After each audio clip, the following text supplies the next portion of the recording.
CM पदावरून मवियात एकवाक्यता नाही। तिन्ही पक्षांची सीएम पदाच्या चेहऱ्याबाबत वेगवेगळी मतं आहेत। मुख्यमंत्री पदाच्या चेहऱ्याशिवाय निवडणूक लढणं हे धोकादायक असल्याचं राऊतांनी म्हटलं। मुख्यमंत्री पदासाठी ठाकरेंच्या चेहऱ्याचे संजय राऊतांकडून संकेत देण्यात आले। ठाकरेंनाच मुख्यमंत्री पदाचा चेहरा जाहीर करा, राऊतांची अप्रत्यक्ष मागणी आहे। तर बिनचेहऱ्याचं सरकार चालणार नाही असं राऊतांनी म्हटलंय। ठाकरेंकडे पाहून जनतेनं लोकसभेला मतदान केलं असं देखील राऊतांनी म्हटलं।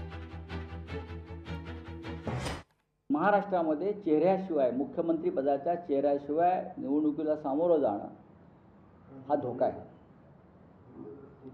या महाराष्ट्रानं महाविकास आघाडीचे मुख्यमंत्री म्हणून उद्धव ठाकरे साहेबांचं काम पाहिलं आहे। लोकसभेतलं मतदान अनेक घटकांचं हे माननीय उद्धव ठाकरे यांच्याकडे पाहून सुद्धा झालेलं आहे। अर्थात तिघांची ताकद एकत्र होती, पण बिनचेहऱ्यांचं महाविकास आघाडी किंवा बिनचेहऱ्याचं सरकार हे अजिबात चालणार नाही। लोक स्वीकारणार नाही, लोकांना चेहरा द्यावाच लागेल। उद्धव जी हमारी जो इकट्ठा सरकार थी महाविकास आघाड़ी की, उसके मुख्यमंत्री के रूप में उद्धव ठाकरे जी थे और इस पार्लियामेंट के चुनाव में उद्धव जी ने बहुत अच्छा काम किया है।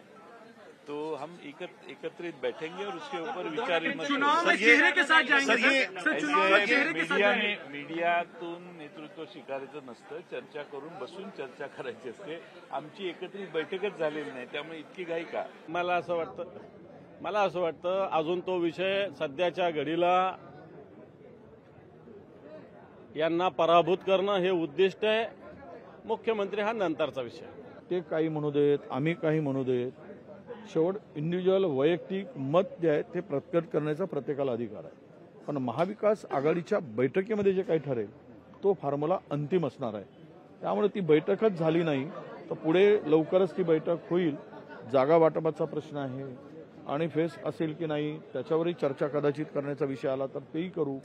तर या सगळ्या गोष्टी मी वैयक्तिक काही म्हणण्यापेक्षा त्या बैठकीमध्ये हा निर्णय होईल आणि तिथेच आपण चर्चा करून महाविकास आघाडी ठरवेल। महाविकास आघाडी जेव्हा आपण केली त्यावेळेस कोणालाच माहित नव्हतं काय होणार आहे। त्यामुळे आता पवार साहेब राऊत साहेबांशी बोलतील, उद्धव ठाकरे साहेब असतील, काँग्रेसचे नेते तिथं बोलतील। त्यामुळे ही लढाई मुख्यमंत्री पदाची नाही, पण ही लढाई स्वाभिमानाची आहे। सामान्य लोकांच्या हिताचं सरकार या महाराष्ट्रामध्ये आणण्याची लढाई आहे। महाविकास आघाडी सरकार आपल्या या राज्यामध्ये कसं येईल यासाठी सर्व नेत्यांनी, कार्यकर्त्यांनी, पदाधिकाऱ्यांनी आणि सामान्य जनतेने प्रयत्न करावेत। पदासाठी लढण्यापेक्षा विचारासाठी लढत या राज्यामध्ये भाजपला हद्द पार करण्याची खऱ्या अर्थाने वेळ आलेली आहे। महायुतीमध्ये त्यांच्या अपयशाच्या धन्याचा चेहरा समोर येऊ द्या, कारण ते एकमेकाकडे बोटं दाखवतात, तुमच्यामुळे आम्ही पडलो, त्यांच्यावर तो चेहरा येऊ द्या। आमचा महाविकास आघाडीचा चेहरा योग्य वेळेला आम्ही आणू आणि आमच्या महाविकास आघाडीचा चेहरा माझा महाराष्ट्र आहे। त्याच्यामुळे पहिलं मला वाटतं आमच्या वर्धापन दिनाच्या भाषणात बोललो, वाजवले ना बारा आता जाऊ द्या ना घरी। तर आता त्यांच्याकडनं अपयशाचा धनी कोण हा चेहरा पहिला नक्की होऊ द्या। आमचा मुख्यमंत्री पदाचा चेहरा आम्ही करू द्या। संजय राऊतला नेमका कुणाचा चेहरा पाहिजे हे त्यांनी पहिले ठरवलं पाहिजे। त्यांना जर उद्धव ठाकरे साहेबांचा चेहरा पाहिजे असेल तर मला वाटत नाही की काँग्रेस तो ऍक्सेप्ट करेल, किंवा वज्रमुठीची जी काही सभा मागे झाल्यात त्यामध्ये खुर्चीमध्ये सुद्धा बदल त्यांना आवडत नव्हता, तर ते उद्धव साहेबांचा चेहरा घेऊन पुढे निवडणूक लढतील याची शक्यता नाही। एक वेळेला ती आघाडी तुटेल, परंतु असा चेहरा समोर येणार नाही हे तेवढं सत्य आहे। म्हणून जर तुम्ही यावर कोणत्याही काँग्रेस नेत्याची प्रतिक्रिया जर घेतली तर तो यावर काही भाष्यच करणार नाही हे तेवढंच खरं आहे।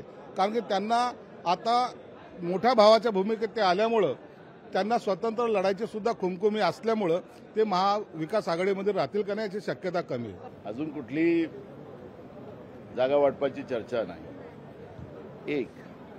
आणि मला असं वाटतं की संजय राऊतांच्या बद्दलचं आम्ही भूमिका घेतलीच की त्यांच्या कुठल्याही वक्तव्याला कुठलंही कॉमेंट करायचं नाही असा आम्ही काँग्रेस पक्षाने निर्णय घेतलेला आहे। त्यामुळे मी संजय राऊतांच्या मांडलेल्या मुद्द्याचं कुठलंही कॉमेंट करणार नाही अशी भूमिका आमची आहे. उद्धव ठाकरे चेहरा असले पाहिजे. आम्ही सांगितलं आम्ही कुठलाही कॉमेंट करणार नाही त्याच्यावर. विधानसभा चुनाव में किसी चेहरे के साथ जाएंगे या चुनाव के बाद डिसाइड करेंगे कौन मुख्यमंत्री? हमारी महाविकास आघाड़ी की इकट्ठा बैठक नहीं हुई है, हम एकत्रित बैठेंगे और उसके ऊपर विचार विमर्श करेंगे.